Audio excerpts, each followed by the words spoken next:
Doctor BR Ambedkar open యూనివర్సిటీలో ఎవరైతే open B Ed and special B Ed entrance exam రాసి response sheets కావచ్చు అండ్ ర్యాంక్ కార్డ్స్ ఎప్పుడు వస్తాయని చాలా స్టూడెంట్స్ అడుగుతున్నారండి. సో అలాంటివి ఇంపార్టెంట్ పాయింట్స్ మాత్రమే ఈ వీడియోలో చెప్పడం జరుగుతుంది. సో ఫస్ట్ పాయింట్ వచ్చేసి ఎగ్జామ్ అవ్వగానే మనకు 1 or 2 డేస్లో మనకు రెస్పాన్స్ షీట్స్ అప్లోడ్ చేస్తారు. సో చాలా స్టూడెంట్స్ ఆ రోజు చూసుకోలేరు. సో ఏ ఎంట్రన్స్ ఎగ్జామ్ అయినా మనకు రెస్పాన్స్ షీట్స్ కనీసం 1 వీక్ కావచ్చు 4 days అలా ఉంటాయి. కాకపోతే వాళ్ళు డిలీట్ చేశారు. సో డిలీట్ చేయడం వల్ల చాలా స్టూడెంట్స్ వాళ్ళు ఎన్ని మార్క్స్ వచ్చాయో చూసుకోలేరు. సో వెంటనే యూనివర్సిటీ వాళ్ళకి కాల్ చేస్తే వాళ్ళు ఏమన్నారంటే ఒక 1 వీక్లో ఆర్ 10 daysలో మీకు results or rank cards release చేస్తాం, సో అప్పుడు మీరు చూసుకోవచ్చు అన్నారు. సో మళ్ళీ వాళ్ళు రెస్పాన్స్ షీట్స్ అప్లోడ్ చేయాలి అండ్ 1 వీక్ ఆర్ 10 days తర్వాత వాళ్ళు ర్యాంక్ కార్డ్స్ కూడా రిలీజ్ చేయలేరు. సో ఆల్మోస్ట్ ఒక 22 days మనకు అయిపోయింది ఎగ్జామ్ వచ్చి, మనకు రిజల్ట్స్ ఇంకా అనౌన్స్ చేయలేరు. సో మోస్ట్లీ వాళ్ళు ఏం చెప్తున్నారంటే ఒక 1 week are end of January లోపు వాళ్ళు ర్యాంక్ కార్డ్స్ రిలీజ్ చేస్తారు. సో మెయిన్గా వాళ్ళు అఫీషియల్ వెబ్సైట్లో నంబర్స్ ఇచ్చారు, కాకపోతే వాటికి కాల్ చేస్తే ఎలాంటి రెస్పాన్స్ లేదు. రెస్పాన్స్ షీట్స్ డిలీట్ చేసిన తర్వాత ఒక నెంబర్ ఆఫ్ టైమ్స్ కాల్ చేస్తే మనకు మెయిన్ యూనివర్సిటీ వాళ్ళకి కాల్ చేస్తే వాళ్ళు చెప్పారు సో మోస్ట్లీ మనకు జనవరి ఎండ్ లోపు వస్తుంది. కాకపోతే ఏదైతే ఈ స్పెషల్ బీఎడ్కి సంబంధించిన వెబ్సైట్ ఉంటుందో ఎవరైతే కండక్ట్ చేసే వాళ్ళు సార్స్ వాళ్ళు ఉంటారో వాళ్ళకి కాల్ చేస్తే వాళ్ళు ఎలాంటి రెస్పాన్స్ లేదు. సో ఎవరైతే ట్రై చేద్దాం అనుకుంటున్నారో మీకు అఫీషియల్ వెబ్సైట్లో నంబర్స్ ఉంటాయి, వాళ్ళకి కాల్ చేయొచ్చు.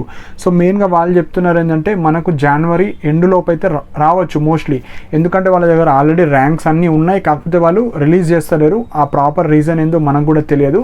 కాకపోతే జనవరి ఎండ్ లోపు అయితే వస్తాయి, లేదంటే మనకు ఫిబ్రవరి 1st లోపు అయితే వస్తాయి. సో ర్యాంకర్స్ అయితే వస్తాయి. సో వెయిట్ చేయండి, రెగ్యులర్గా మీరు వెబ్సైట్లో చెక్ చేయండి. సో మెయిన్గా ఈ ర్యాంకర్స్ తర్వాత మీకు ఎవరైతే క్వాలిఫై అయిన స్టూడెంట్స్ ఉంటారో మీకు నోటిఫికేషన్ వస్తుంది. సో ఎవరైతే ఎలిజిబుల్ స్టూడెంట్స్ ఉంటారో ఇంట్రెస్టెడ్ స్టూడెంట్స్ మీరు రిజిస్ట్రేషన్ చేసుకోవాలి. రిజిస్ట్రేషన్ చేసుకున్న వాళ్ళు మాత్రమే వెబ్ కౌన్సిలింగ్లో పార్టిసిపేట్ చేయొచ్చు. పాస్ అయిన తర్వాత ర్యాంక్ కార్డ్లో మీరు క్వాలిఫై అయిన తర్వాత మీరు రిజిస్ట్రేషన్ చేసుకోకపోతే నాట్ ఎలిజిబుల్ కౌన్సిలింగ్లో. సో ఇక్కడ ఒక 10 points చెప్తానండి. సో ఫస్ట్ పాయింట్ వచ్చేసి మనకు రెస్పాన్స్ షీట్ రిలీజ్ చేశారు, అవి తీసేశారు కూడా. సెకండ్ వచ్చేసి ర్యాంక్ కార్డ్స్ రిలీజ్ చేస్తారు. సో మీ స్టేట్ ర్యాంక్ ఓపెన్ బీఎడ్లో స్టేట్ ర్యాంక్ ఎంత ఉంది, మీకు స్పెషల్ బీఎడ్లో స్టేట్ ర్యాంక్ ఎంత ఉందో ఇస్తారు. నెక్స్ట్ థర్డ్ వచ్చేసి కౌన్సిలింగ్ నోటిఫికేషన్. సో ఎవరైతే ఈ ఎంట్రన్స్ ఎగ్జామ్ రాసి క్వాలిఫై అయిన ఉన్నారో మీరు కౌన్సిలింగ్కి సంబంధించిన నోటిఫికేషన్ వస్తుంది. అందులో డీటెయిల్గా పీడిఎఫ్స్ ఉంటాయి, రూల్స్ అండ్ రెగ్యులేషన్స్, ఫీ ఎంత కట్టాలి, ఏ డేట్ లోపు రిజిస్ట్రేషన్ చేసుకోవాలి, కౌన్సిలింగ్ ఏ రోజు ఉంటుంది, సీట్ అలాట్మెంట్ ఎప్పుడు ఉంటుంది, అంతా డీటెయిల్గా ఇస్తారు. ఫోర్త్ పాయింట్ వచ్చేసి రిజిస్ట్రేషన్. సో ఇందులో registration some amount 500 rupees pay చేసి మీరు రిజిస్ట్రేషన్ చేసుకోవాలి. సో ఫిఫ్త్ పాయింట్ వచ్చేసి eligible or rejected candidates list ఇస్తారు. సో రిజిస్ట్రేషన్ ప్రాసెస్లో మీ యొక్క 10th, inter, degree details, BTech details, మీ క్వాలిఫికేషన్, మీకు అన్ని మార్క్స్ ఎంటర్ చేసిన తర్వాత వాళ్ళు చెక్ చేస్తారు. ఆన్లైన్లో నేను ఏవైతే సర్టిఫికేట్కి సంబంధించిన వీడియో చేశానో ఆ సర్టిఫికేట్స్ అన్ని స్కాన్ చేసి మీ మొబైల్లో పెట్టుకోండి. సో అవన్నీ మీరు అప్లోడ్ చేయాలి. అప్లోడ్ చేసిన తర్వాత వాళ్ళు వెరిఫై చేస్తారు. సో వాళ్ళు వెరిఫై చేసిన తర్వాత ఎలిజిబుల్ లిస్ట్ పెడతారు, రిజెక్టెడ్ లిస్ట్ పెడతారు. అండ్ రిజెక్టెడ్లో మీకు కొంతమందికి హోల్డ్లో కూడా పెడతారు, ఏమన్నా సర్టిఫికేట్స్ అప్లోడ్ చేయకపోతే ఆ సర్టిఫికేట్స్ మళ్ళీ అప్లోడ్ చేయాలి. మళ్ళీ అప్లోడ్ చేసిన తర్వాత వెరిఫై చేసిన తర్వాతనే మీకు వెబ్ ఆప్షన్స్ పెట్టుకోవడానికి ఛాన్సెస్ ఇస్తారు. సో సిక్స్త్ పాయింట్ వచ్చేసి మనకు web options. So open B Ed వాళ్ళు ఓపెన్ బీఎడ్, స్పెషల్ బీఎడ్ వాళ్ళు స్పెషల్ బీఎడ్ వెబ్ ఆప్షన్స్ పెట్టుకుంటారు, అంటే మీ స్టడీ సెంటర్స్ పెట్టుకుంటారు. సో స్టడీ సెంటర్ పెట్టుకున్న తర్వాత మీ యొక్క ర్యాంక్ కేటగిరీ ఆధారంగా మీకు సీట్ అలాట్మెంట్ ఇస్తారు. సో ఏదో ఒక స్టడీ సెంటర్లో మీరు స్పెషలైజేషన్ తగ్గట్టు మీకు సీట్ వస్తుంది. ఆ సీట్ వచ్చిన వాళ్ళు మాత్రమే ట్యూషన్ ఫీ పే చేయాలి. సో కౌన్సిలింగ్లో లైక్ ర్యాంక్ కార్డ్స్ రిలీజ్ అవుతాయి కదా, ర్యాంక్ కార్డ్స్లో అందరు క్వాలిఫై అవుతారు, అందరు అమౌంట్ కట్టాల్సిన అవసరం లేదు. 500 rupees మీరు రిజిస్ట్రేషన్ పే చేయాలి.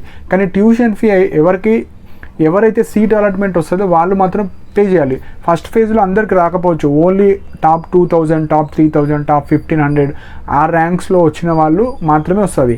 సెకండ్ ఫేజ్లో మళ్ళీ వెబ్ ఆప్షన్స్ పెడతారు. సో ఫేజ్ 1 ఉంటుంది, ఫేజ్ 2 కూడా ఉంటుంది. సో ఎవరికైతే సీట్ వస్తుందో వాళ్ళు మాత్రమే 30,000 కావచ్చు, 40,000 కావచ్చు. సో మీ కోర్స్ ఫీ ఎంతైతే ఉంటుందో 2.5 yearsకి, సో అది మొత్తం మీరు పే చేయాలి. ఎవరు స్పెషల్ బీఎడ్ వాళ్ళు, ఓపెన్ బీఎడ్ వాళ్ళు 2 years కోర్స్ ఉంటుంది, 30,000 ఉంటే 30,000, 40,000 ఉంటే 40,000, అది మీరు ఆన్లైన్లో పే చేయాలి. ఆన్లైన్లో పే చేసిన తర్వాత మీరు కాలేజ్ రిపోర్ట్ చేయాలి. సో 9th పాయింట్ వచ్చేసి కాలేజ్ రిపోర్ట్. కాలేజ్కి వెళ్ళి మీ ఒరిజినల్స్ చూపించాలి, ఒక set or 2 sets of xerox documents ఇచ్చేయాలి, జిరాక్స్ కాపీస్. అవన్నీ చెక్ చేసిన తర్వాత అప్పుడు వాళ్ళు సీట్ అలాట్మెంట్ ఇవ్వడం జరుగుతుంది. అంటే మీకు సెల్ఫ్ రిపోర్ట్ చేస్తారు కదా కాలేజ్కి, దానికి సంబంధించిన రిపోర్ట్ ఇస్తారు. అంటే మీరు ఫేజ్ 1లో వచ్చిందా, ఫేజ్ 2లో వచ్చిందా, మీ సర్టిఫికెట్స్ అన్నీ వ్యాలిడ్ ఉన్నాయి అన్నట్టు మీరు అడ్మిషన్ కంప్లీట్ అయినట్టు ఒక ఆన్లైన్ సెల్ఫ్ రిపోర్టింగ్కి సంబంధించిన అడ్మిషన్కి సంబంధించిన మీకు ఒక ప్రింట్ ఇస్తారు. అప్పుడు మీ యొక్క అడ్మిషన్ ప్రాసెస్ పూర్తయినట్టు. సో ర్యాంక్ కార్డ్ రిలీజ్ అవుతాయి, రిజిస్ట్రేషన్ చేసుకోవాలి, సర్టిఫికెట్స్ అప్లోడ్ చేయాలి, వెబ్ ఆప్షన్స్ పెట్టుకోవాలి, సీట్ అలాట్మెంట్ వచ్చిన వాళ్ళు ఫీజు పే చేయాలి. సీట్ అలాట్మెంట్ ఫస్ట్ ఫేజ్లో కాలేదు, సెకండ్ ఫేజ్లో మళ్ళీ వెబ్ ఆప్షన్స్ పెట్టాలి. అందులో కూడా రాకపోతే స్పాట్ అడ్మిషన్స్ ఉంటే స్పాట్ అడ్మిషన్స్లో పార్టిసిపేట్ చేయాలి.